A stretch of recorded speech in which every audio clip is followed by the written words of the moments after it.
На скамье подсудимых 3 человека. Бывший заместитель министра по делам гражданской обороны и чрезвычайным ситуациям Республики Татарстан Ильхам Насибуллин и 2 директоров коммерческой фирмы, действующий Ленур Зиннатуллин и бывший Ильнар Гимадеев. Последний находится под домашним арестом, тогда как остальные в СИЗО. На первом судебном заседании прокуратура просила продлить всем подсудимым избранную ранее меру пресечения. Срок истекал 16 сентября. Принимая во внимание тяжесть и степень общественной опасности совершенных преступлений, в совокупности со всеми обстоятельствами дела сторона обвинения полагает, что в случае избрания более мягкой меры пресечения, нежели которая была избрана обвиняемым в ходе предварительного следствия, есть основания полагать, что они могут скрыться от суда, продолжить заниматься преступной деятельностью, а также оказать давление на свидетелей, среди которых имеются лица, находившиеся ранее в служебной зависимости от них, либо иным способом воспрепятствовать производству по делу. Они обвиняются по статье «Присвоение или растрата в крупном размере», а экс-замминистра еще и в мошенничестве. По материалам дела подсудимые в 2013 году создали коммерческую организацию, которая полностью дублировала функцию казенного учреждения поисково-спасательная служба. Фирма, полагают следователи, на протяжении 7 лет обслуживала крупные нефтегазовые компании Татарстана, лишая бюджетную организацию заказов. При этом фактически работу по обслуживанию промышленных объектов и ликвидации аварийных разливов нефти осуществляли сотрудники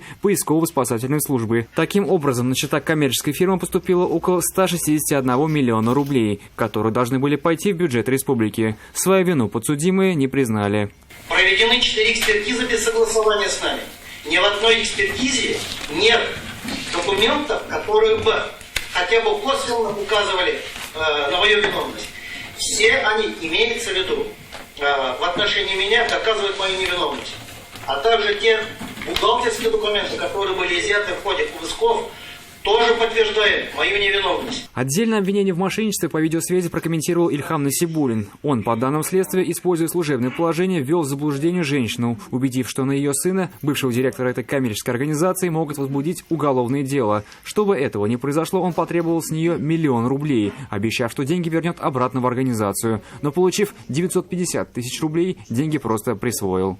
Вот я могу пояснить о том, что она меня оговаривает, так как я в свое время уволил ее сына за систематические прогулы, так как он злоупотреблял спиртными напитками.